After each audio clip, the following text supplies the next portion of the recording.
জামা কাপড় ইত্যাদি ইত্যাদি আনতে চাও বাংলাদেশ থেকে ব্যবসায়িক কারণে, নিজের মেয়ের বিয়ে ছেলের বিয়ে আলাদা বিষয়, ব্যবসায়িক কারণে, তাহলে সেটা স্মাগল গুড হবে, তোমাকে আনতে হবে কলকাতা বন্দর দিয়ে। এবং এই পুরোটা আবারও বলছি, আমাকে ক্ষমা করে দেবেন বাংলাদেশের সাধারণ মানুষ, আমি জানি রিপাবলিক বাংলা, জবাব চায় বাংলা 1 নম্বর শো, ভারতবর্ষে শুধু নয় বাংলাদেশেও।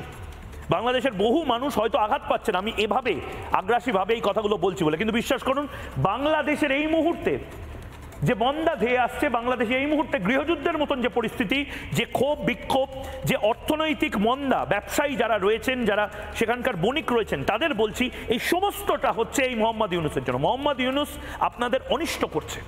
কি কি অনিষ্ট করছে মোহাম্মদ ইউনূস? কিভাবে বাংলাদেশ সর্বনাশ ডেকে আনছে, নিজের কবর কিভাবে বাংলাদেশ খুঁড়ছে, একটা প্রতিবেদন, এবং তারপর সরাসরি যারা অতিথিরা রয়েছেন তাদের কাছে।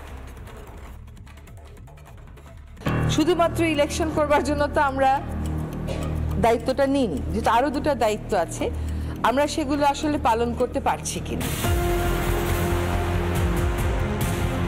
পদ্মা পারে উথাল পাথাল, মোহাম্মদ ইউনূসের গদি টলমল, দায়িত্ব ছাড়তে পারলেই যেন বেঁচে যান।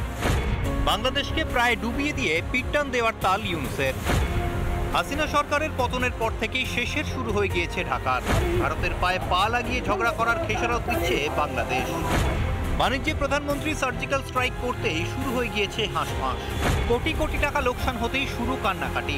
ব্যবসায়ীরা চাপ দিচ্ছেন ইউনূসকে, ভারতকে না চটাতে বলছেন ওপারের বণিকরা। প্রায় 1 বছর ধরে বাংলাদেশের বাজারে জিনিসপত্রের দামে আগুন।